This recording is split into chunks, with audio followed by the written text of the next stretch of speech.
Good morning students, welcome Shri Ram education centre. Shri Ram education centre में आपका स्वागत है। टुडे कॉन्सेप्ट इस कोडिंग एंड डिकोडिंग कुछ लिखते हैं, कुछ वाचक होते हैं। आपको बहुत सारे कॉम्पिटिटिव एग्जाम में आते हैं, बहुत सारे स्टूडेंट्स की क्वेरीज रहती है कि इस कॉन्सेप्ट में हमें डाउट्स है, इसको कैसे करते हैं। तो बिल्कुल बेस से स्टार्ट करते हैं। तो विच स्टूडेंट्स आर न्यू, जो स्टूडेंट्स नहीं है, जिन्होंने बिल्कुल कोडिंग डिकोडिंग स्टडी नहीं किया, फॉर दोस बिल्कुल जीरो से स्टार्ट करेंगे। तो अगर आप बने रहेंगे इसमें तो आप इसको स्ट्रॉन्ग कर लेंगे। तो I will sure that any type of questions will be not left from this concept. अगर आप इसको कंटिन्यूअसली ज्वाइन करते रहेंगे मेरी क्लास को, तो एक भी क्वेश्चंस इस टाइप के कॉन्सेप्ट का आप किसी भी कॉम्पिटिटिव एग्जाम में दे रहे हैं, that will be not left from lower level to higher level, we will be clear each concept. तो नाउ देखो, कोडिंग एंड डिकोडिंग होता है फाइंड द रिलेशन और based of given collections of letter. दिए हुए लेटर्स और word के base पर हम क्या निकालते हैं, हम एक रिलेशंस निकालते हैं। तो यहाँ पर क्या क्या टाइप होते हैं, एक सीक्वेंस होता है फॉरवर्ड सीक्वेंस पैटर्न, जिसको अग्रगामी पद्धति बोलते हैं।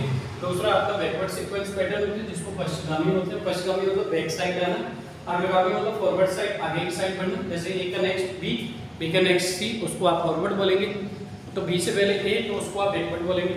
तो यहाँ पर आपके पास मिक्स कंडीशन होगी, दोनों को मिला जुलाते हैं कंडीशन बनेगी, उसको मिक्स कंडीशन बोलते हैं।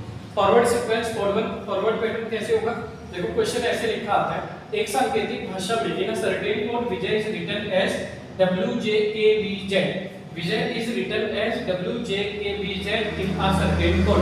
एक सांकेतिक भाषा में विजय को कैसे लिखा जाता है, then how will you write Sudha in that code.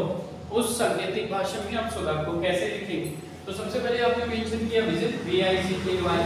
तो देखो आपने चेक किया PQRSTUV W, V के बाद में W आता है, I के बाद में J आता है, J के बाद में K, A, B, Y, Z।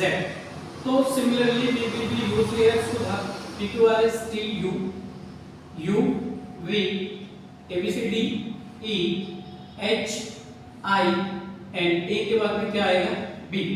तो सुधा will be written as TVEIP। That was the type first। ये इसका टाइप फर्स्ट है जो हम फॉरवर्ड पैटर्न्स में पढ़ते हैं। टाइप सेकंड आया देखो, होगा फॉरवर्ड ही पैटर्न, लेकिन नंबर चेंज हो जाएगी। क्या है, Vijay is written as WK, मैंने शॉर्ट में लिखा है, क्वेश्चन ऐसे लिखा आएगा, Vijay is written as in a certain code. एक सांकेतिक भाषा में विजय को ऐसे लिखा जाता है, then how will you write Sudha in that code. तो यहाँ पे विजय को आपने लिखा WKMED, तो ऐसे क्वेश्चन लिखा आएगा, Vijay is written as WKMED in a certain code, then how will you write Sudha in that code. तो आप सुधा को उस कोड में कैसे लिखेंगे।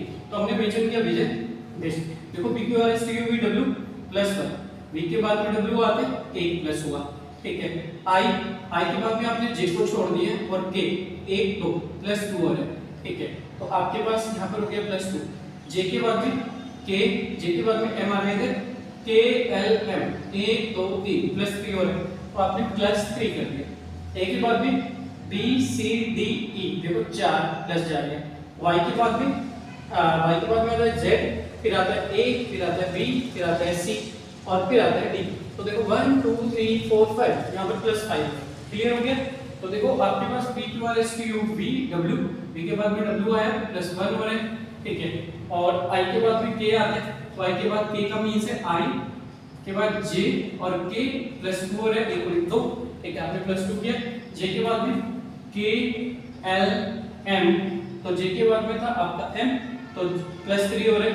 A के बाद में 4 हो रहा है, E B C D E, और Y के बाद में Z A B C D +5 हो रहा है। सिमिलरली यहाँ पर मैं भी सबसे पहले सुधा को आपने मेंशन किया +1, PQRSTU PQRS, S के बाद में आता है D, +1 हो गया, ठीक है। यहाँ पर आ गया D। U के बाद में V W +2, तो देखो तो यहाँ भी +2, PQRSTU V और W +2 हो गया, 1 और 1 2। इसके बाद में D E F G, यहाँ पर G हो गया +3। इसके बाद में H I J K L, यहाँ पर L आ गया, A B C D E F हो गया। तो Sudha will be write as T W G L M। तो these were the two types of forward sequence pattern. आगे भी चलते हैं, इसमें अभी बहुत सारे टाइप के क्वेश्चंस करेंगे, we will be study, that is the first part. अब देखो इसमें भी मिक्स क्वेश्चन पे आएंगे, +1 +3 जंप होता है, +5 भी जंप होता है, 7 भी जंप होता है, तो बहुत सारी कंडीशंस अभी आती रहेंगी। तो ये आपका बेस होगा। अब आपको क्लियर हो गया होगा कि फॉरवर्ड पैटर्न्स में हमारा +1 का भी सीक्वेंस चलता है प्रॉपर, और कॉम्पिटिटिव एग्जाम में मिक्स कंडीशन ज्यादा आती है तो +1 +2 +3 भी होते हैं, कभी +3 +5 +7 वो सीक्वेंस भी चलता है। तो difference conditions we will be study under this concept. तो अंडर इस कॉन्सेप्ट के अंडर में बहुत सारी कंडीशंस हम स्टडी करेंगे। और the next concept is the backward sequence patterns. तो बैकवर्ड सीक्वेंस पैटर्न्स जो आते हैं we will be study now.